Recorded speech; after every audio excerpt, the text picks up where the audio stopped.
for the Lions Den? Oh, I'm always. I know you are. No, I always. mean, look, I live in the Lions Den. Fair or not, where there's distrust and concern and frustration about how Georgia is running its election this year, this is the woman who wears a lot of it. You know, people get concerned, like, are you trying to pull voters over here and, you know, or pull them over there? Miss Janelle King. Janelle King, a former Republican strategist, new member of the state election board, and newly minted lightning rod. So I am here to make sure that the information that's being digested is not one-sided.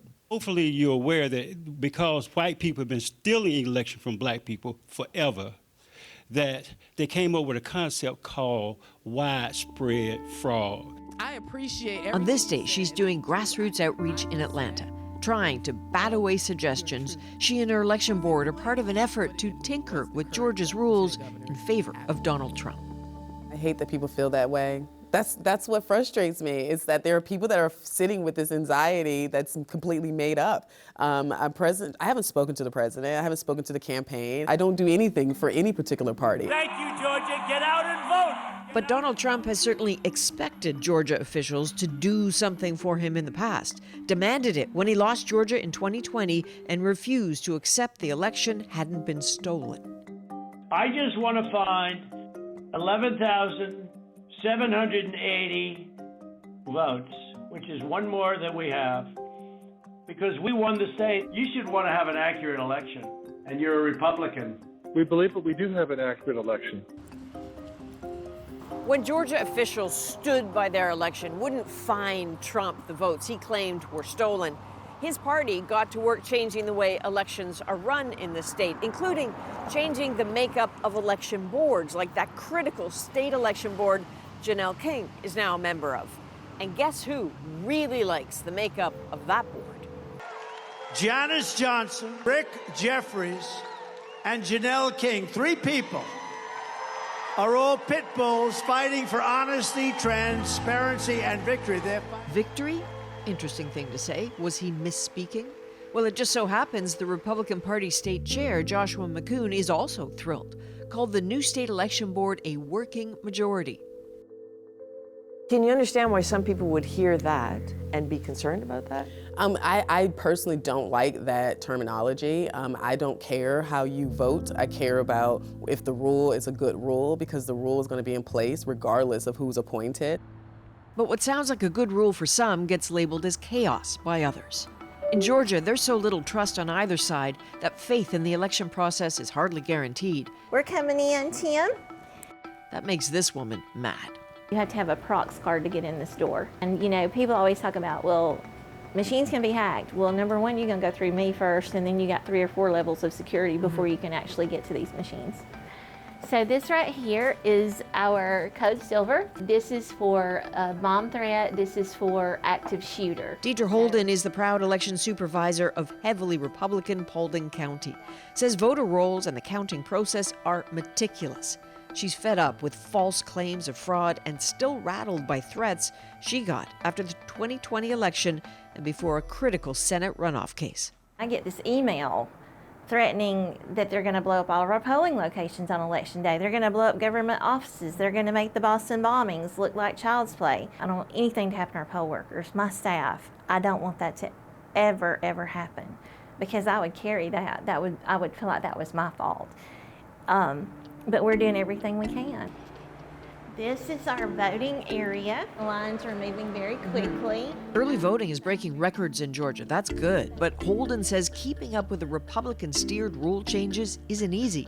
Some so striking, comedy writers couldn't help but write them into an episode of Curb Your Enthusiasm. There you go. I knew this would come in handy. Oh! Thank you for this. Sir, it is illegal for anyone in the state of Georgia to provide food or water to voters in line at the polls. What?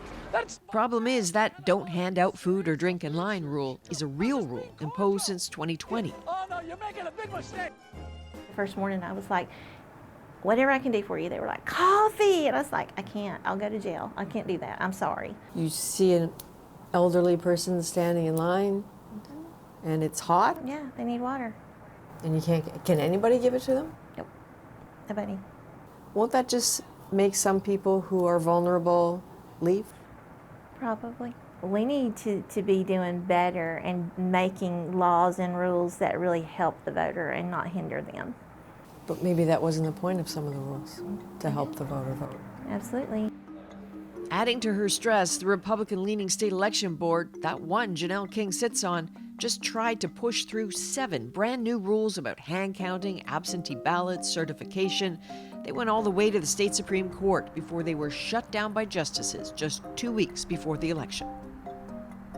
You don't throw something like those rules out this close to the most historic election that we're going to be conducting and cause mass confusion with the poll workers, with the voters.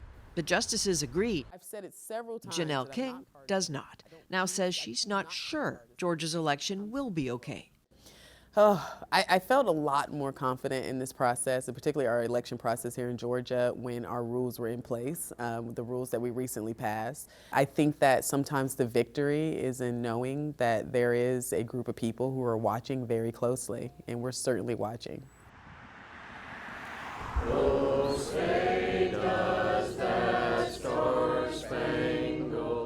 So the dangerous seeds of doubt that fraud looms are being sown again. And here at a Republican breakfast, they take root. And the home of the brave. So we'll be back hopefully in court again for some voter challenge issues. And we've had emergency filings to the State Board of Elections. This is DeKalb County's Republican Chair, Marcy McCarthy. Never dealt with so many attorneys in my entire life, but this is good. We did not have this before, and I feel very, very, very excited. The perception here is the only reason why Donald Trump wasn't able to prove fraud occurred in 2020 is the legal cases were tossed for technicalities. That's not so, but this time they vow not to let that happen. So when you call that hotline... That's Mark Moisier, one of Donald Trump's lawyers, here to guide people on how to report problems.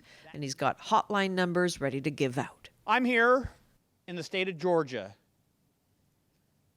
to make sure that if there is a lawsuit that needs to be filed, that we have the right lawsuit filed with the right evidence in the right court, so that if there is a problem with our elections, we can prevail. And so do the courts. We are going to start with your motion. One new rule makes it easier for the public to challenge anyone's ability to vote. If a person's status is challenged, there's a flag, and they are in kind of limbo status and they can show up at the polls and present the documents. Civil rights lawyers like Poi Winnechuckle are busy because being put on a list can be complicated to undo. This case dealing with just 65 voters. I've heard all your arguments, I've taken notes. But a Republican group called True the Vote have challenged 63,000 voters here since the summer. Why did they do that?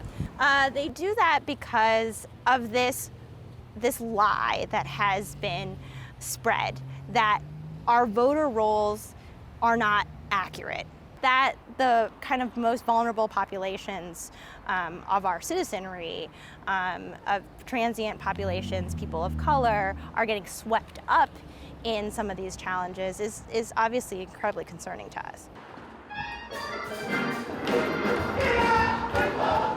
In a state that was at the forefront of the American civil rights movement, any threat to the hard-fought right to vote sets off alarm bells. So again, we got a lot of work to do. Our fundamental freedoms are on the ballot. In an Atlanta church, curiously, just like at that Republican breakfast, there are phone numbers handed out, direct lines to legal teams, just in case. And you think that we're going to give up this right to vote, that we're not going to use it? Here, doubt, fear, distrust are lurking dangers. We ain't going back! We ain't going back! Let's go vote. Mobilizing the vote, taking that bus statewide to do so is, for Helen Butler, a civil rights duty. A lot of people died for that right. And so we're going to protect that right no matter what comes along. So any barriers that they put in place, we're going to make sure that our people still get to exercise their right to vote. As big as the rallies are that you see in the state now, maybe the most telling sign of how people feel is that board right there, Georgia Votes Early.